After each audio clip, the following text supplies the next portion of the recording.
What's going on, everybody? Eric Lindquist at Stochastic here on the Oddchopper channel, coming to you with another edition of Liddy's Leans, Likes, and Locks NBA edition. Hit that like button, subscribe button, notification bell. Goes a long way for me on this video. Goes a long way for you. That way you become a prize whenever great betting content is going live here at our little neck of the YouTube woods. What a wild day in the NBA. We get Ja Morant ruled out. Giannis Antetokounmpo upgraded from doubtful to questionable, but then ruled out. Wild stuff going on here. Jokic, I think he's going to be playing here tonight. God forbid if he does. Well, as a Timberwolves fan, I'd be okay with it. As somebody holding a plus 8.5 Minnesota ticket, I would be okay with that too. But the big sweat here, the Lakers were a no-show in the first half. They came back strong, though. It's now single digits going up against Memphis here. Didn't see that when they were down 20. So very excited to have them back in that ball game. Need that money line to get across. Drew Holiday off to a really bad start, so not feeling terrible with that 23 that I have the under of. We'll see how it ends up panning out, but just trying to give you the best information I can. Try to be reacting to news. You can do that in the premium Discord. And you know what? If things are terrible, you're looking for a fresh start, and you live in one of these four states: Colorado, New Jersey, Ohio, Virginia. This is going to guarantee you a W as you get into the next day of basketball. You bet $1 over at Bet365 when you deposit $10 or more. You get $200 in bet credits. No strings attached. That's just the simplest way you can guarantee yourself $200 in bet credits no matter what happens with that bet. So again, $1 into $200. That's a plus $20,000 W on $1. Just, plus 20,000, not dollar. You know what I mean. Either way, if you have a gambling problem, please call 1-800-GAMBLER, and it's only if you're 21 and over. But Bet365, it's not the only read coming up on this program today. Oh, my friends, just you wait. Like a bobblehead doll. I'm so excited. So excited. I don't think producer Alicia is very excited, but that's okay. It's okay. She'll be okay. Thoughts and prayers, Alicia. But Bet365, check them out. Good stuff. That's all I have to say about that. We got 3 games to break down here for Thursday. Looking forward to it. Looking forward to maybe running back a couple of some W's, but some crazy news that's in store for us here in this one too. So just always be paying attention. Always be following that. We've got News God in the premium Discord there at Stochastic and Oddchopper. If you are, if you're so inclined, because that'll be the guy who helps you out more than anything come this time of year with all of the news going on in the association. But 3 games. I've dilly-dallied enough. Let's get to the picks. We're jumping over to 76ers and Nets. 76ers up 2-0 in this one, and these two teams decided to play no offense? Like, no offense? Like, zero offense? 96-84 in the NBA in the year of our Lord 2023. What are we doing here? It was just abysmal all the way around. Cameron Johnson had fun, but everybody else, a little bit of a struggle. Joel Embiid had fun too, but everybody else, not very good. Just be paying attention to what these numbers are changing. But that's really kind of the name of the game here. We now are 2 games into this series, and things have started to make sense with some of the books. So don't be going completely nuts on some of these. You want to be reacting to the injury news like today, if you could get on the right side of it, which I don't even know if I was necessarily on the right side of it, other than the Lakers money line, which that is a phenomenal play without Ja Morant at, they were sitting at minus 105 pretty much the whole time. What? You were getting a point and a half?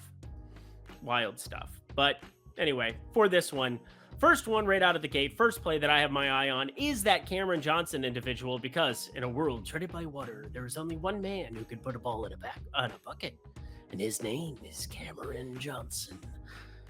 Coming to theaters Thursday, April 20th. I tried. That was kind of a bit. But 41 minutes out of Cameron Johnson is really what I want to highlight.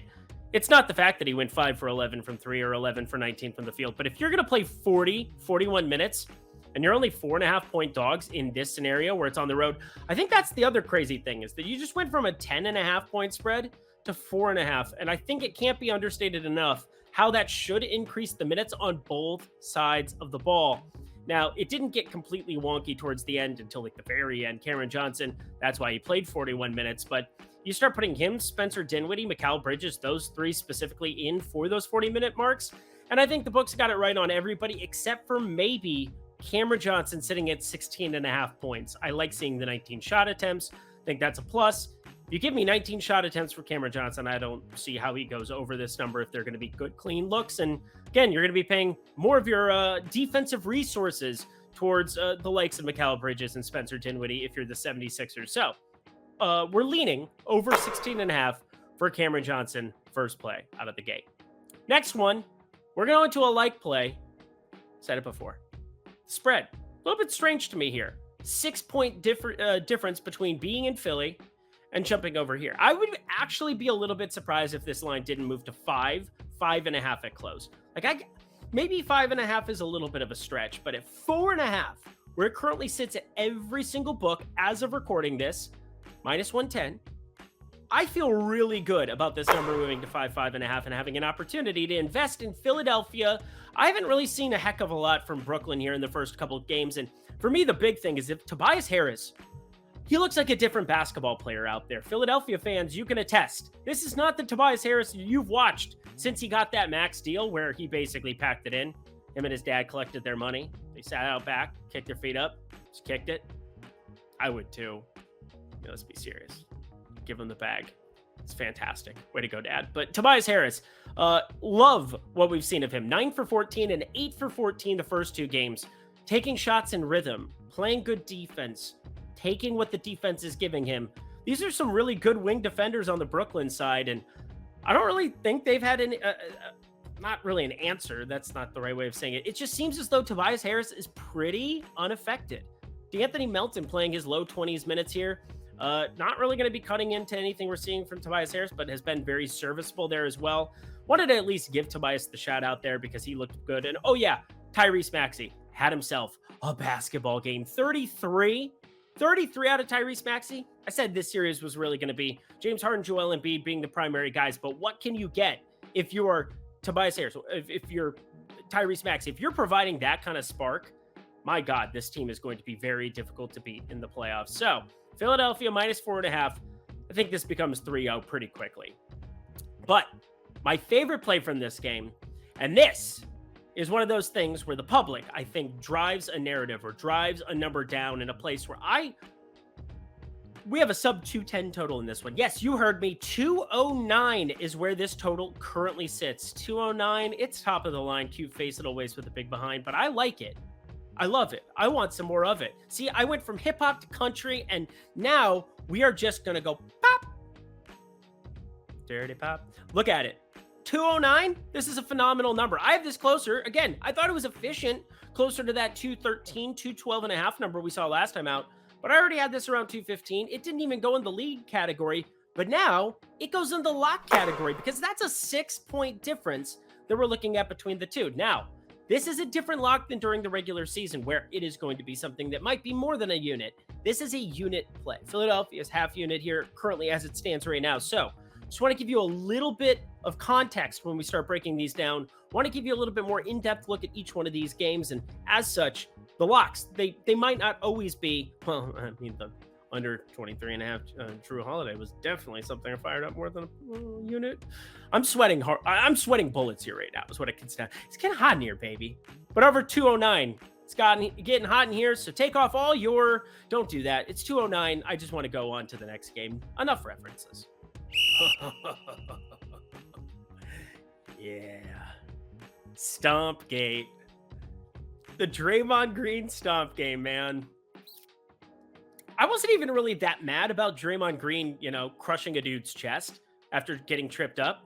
But I was pretty upset with his reactions as Domantas Sabonis is down. Even if he's faking it, even if he's playing make-believe on the ground. You don't go around and high-five your teammates. You don't go say, oh yeah, I'm crushing it. And I love Draymond Green as an announcer on TNT. I want to put that out there as a caveat. But what an absolute lack of self-awareness by Draymond Green to celebrate in the middle of something that he can watch the replay and see just how bad it looks, especially in an environment like Sacramento where it was going bonkers. But I digress, friends. We're going across the bay. We're heading yonder way out of wine country and whatever the hell else. Sacramento, a lot of dirt roads out there. Kind of a random spot for an NBA franchise, let's be serious. But going to Golden State, going to San Francisco, actually. Used to be Oakland and Oracle, but we're going downtown San Fran, baby. The main event. I wanted to set that one up because it's going to be a lot of fun. And let's play a game called Looking in the Past. And I'm very glad that I do this. I have a spreadsheet that automatically updates all the plays that I was interested in playing, and it gives me prospective numbers on what my ROI would be on them. Now, fortunately for me, like it should be for most people who are decent at this, those numbers are going to have a lower expected return or a negative expected return compared to what I would consider to be my like and lock plays. My lock plays have been insane in terms of expected ROI over the last year or so since I kind of officially came up with that motto. But for however long I've been keeping track of my bets, 6 years. 6 years. I have data going back to 2017. But one of the plays that has been a prospective add to my sheet, as I just simply go click, click, and it updates the best line, is Domantas Sabonis triple-double. Let me talk you through this. April 15th, I put him in the prospective lean play. He was at plus 360. He did not hit, didn't come remotely close. Last game, April 17th, he closed at plus 550. Again, did not pull the trigger on it. Prospective add to the spreadsheet. Didn't play it. I'm very glad I keep track of these things because now I have a lean play and I am what's the Leonardo DiCaprio? It's like, you had my attention, but now you've got my interest. No, you had my interest, but now you've got my attention. There it was. Took me 2 times. That kind of ruins the bit. But Domantas Sabonis to triple-double. Do you want to take a gander without looking? Plus 750 at FanDuel Sportsbook. He went from plus 360 in game 1 to plus 750. And I don't know if you noticed, but Draymond Green got suspended for game 3. Just throwing it out there. Kind of matters. He's the centerfold.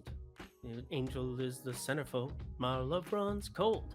Also, why is Joe Dumars making these decisions? That seems like a little bit of a conflict of interest. That's a conversation for a different day. We don't have time for that garbage. You want the plays, I'll give you the plays. But Domantas Sabonis, I expect with no Draymond out there, it's going to be Kevon Looney, a lot of back to the basket type post-ups. I think he's going to be out there creating a little bit more, especially on the road, especially in a hostile Golden State environment.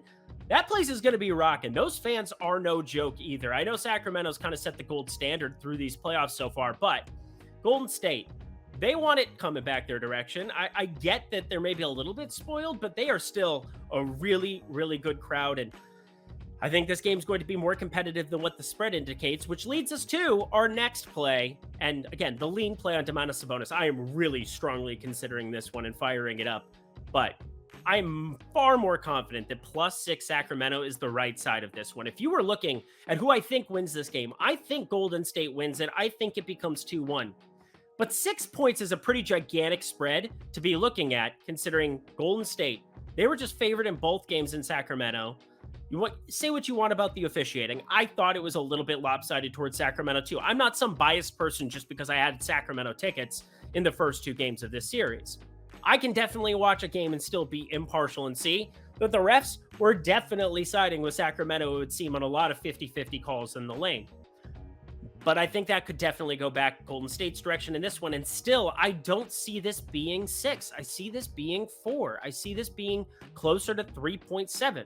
That is the exact number that I have on it. So I'm just saying, I don't understand why we are getting 6 points with Sacramento up 2-0 here. I know that it's the reigning champions. I understand Andrew Wiggins back in that starting lineup, and I thought that was a really, really good look that we got from him. He's listed as questionable with a right shoulder soreness. Dude is playing basketball. Shut up. Stop with that. Stop. Same thing with Gary Payton II. Stop it. A general illness? These injury reports are just such trash. Shout out to the coaches for just being idiots. Why are we doing this? Stop it. Brown and Kerr. You guys. Domantas Sabonis questionable with a sternum. Stop it. Stop it. That's just ploying. Stop it. I got a lock for you too. We should probably do that. And then the greatest ad read of all time is coming up. So I'm just throwing it out there. Brace yourselves. Winter is coming. But we've got Golden State here.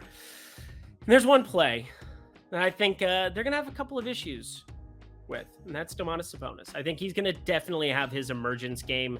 I don't think he's going to be getting away with some of the ticky-tack stuff that he got away with earlier there. I think he's going to have to be out there creating 13.5 being his rebound prop. Again, triple-double looks great, but there's one piece for Sacramento that I think I'm pretty interested to see if they end up sticking with it, and that is Davion Mitchell.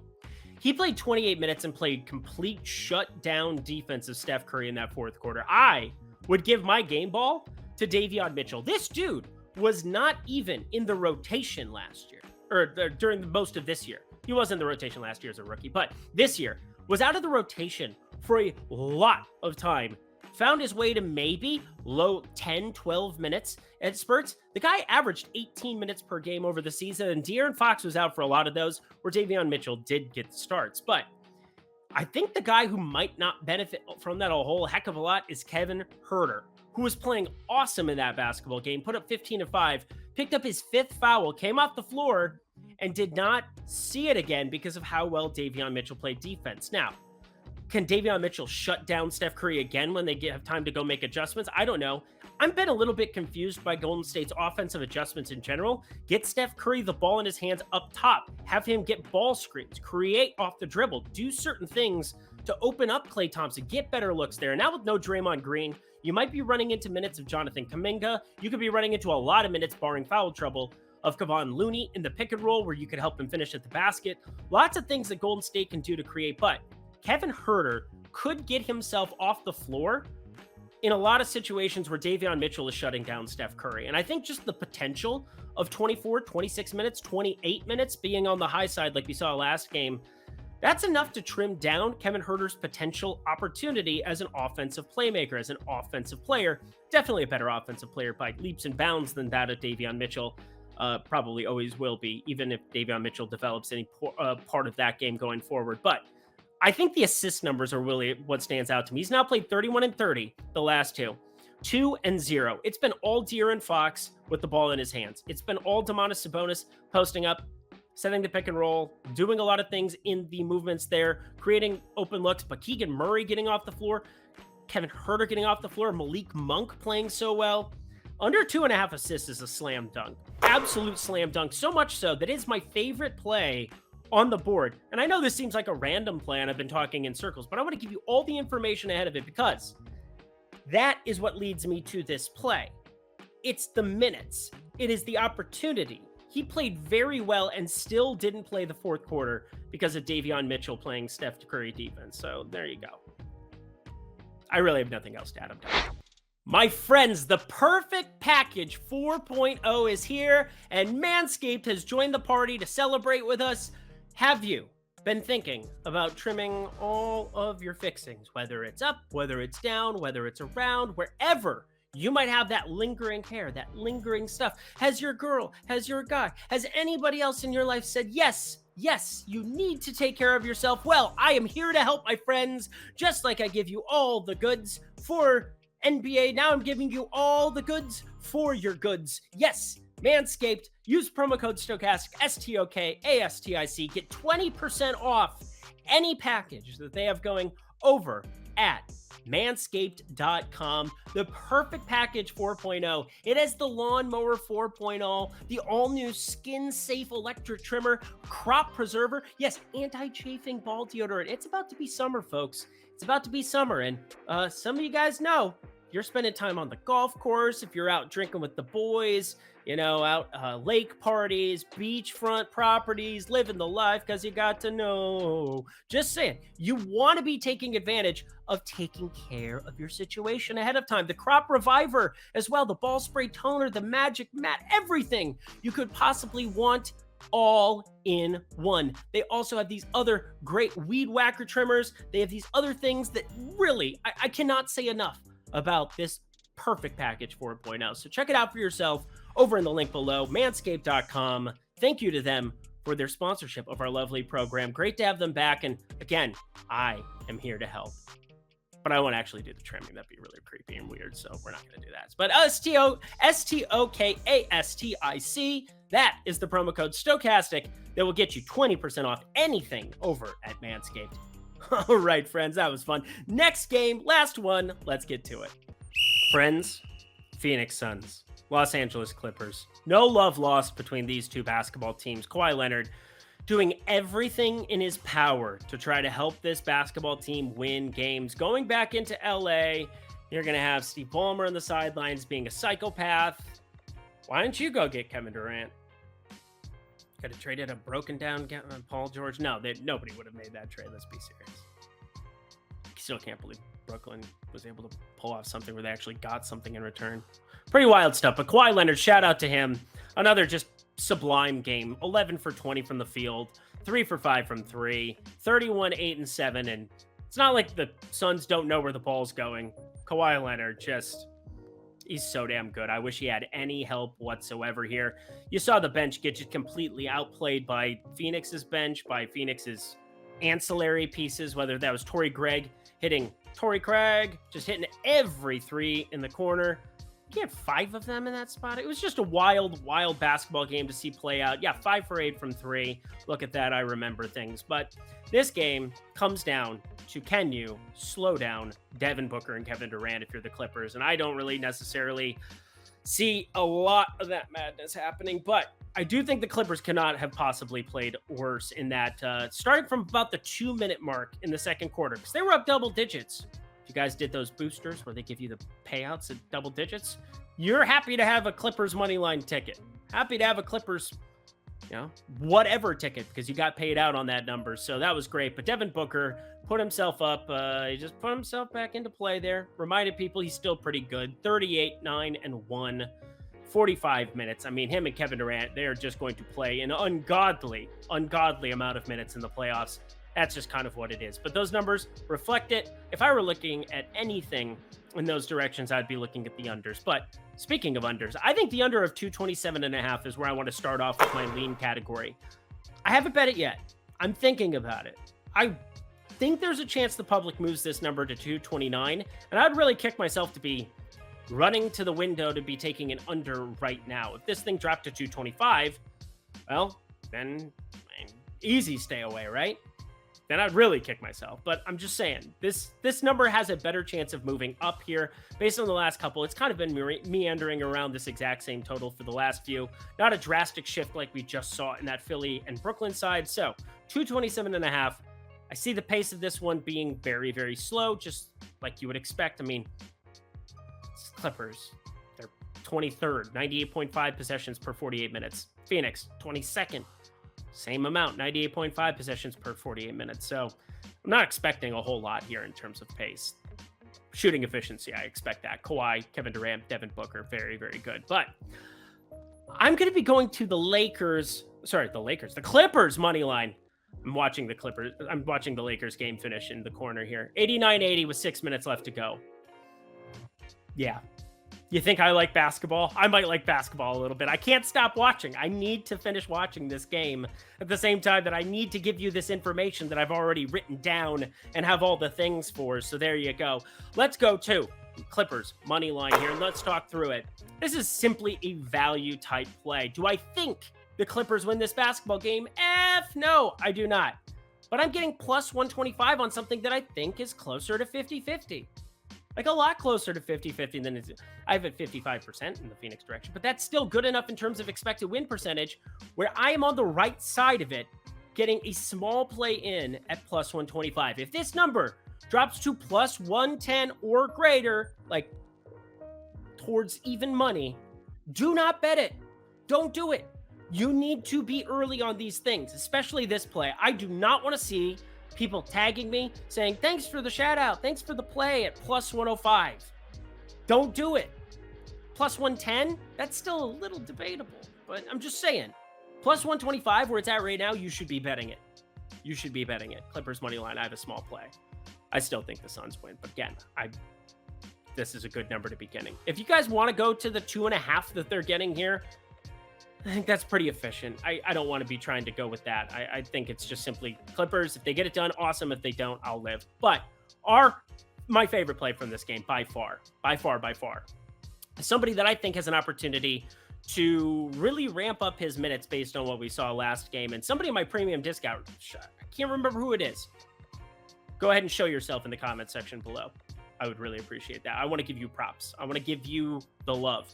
They were asking me about Norman Powell like crazy. Eric, what do you think about Norman Powell? Eric, what do you think happens with his minutes? Eric, what do you think happens with the points? And I was just like, I don't know. He only played 22 last game. It's a little bit weird because I think they need offense coming off the bench. And, well, they played in a negative game script. And you saw Norman Powell go from 23 minutes that first game it was, just a share shy of 23 minutes, up to 28.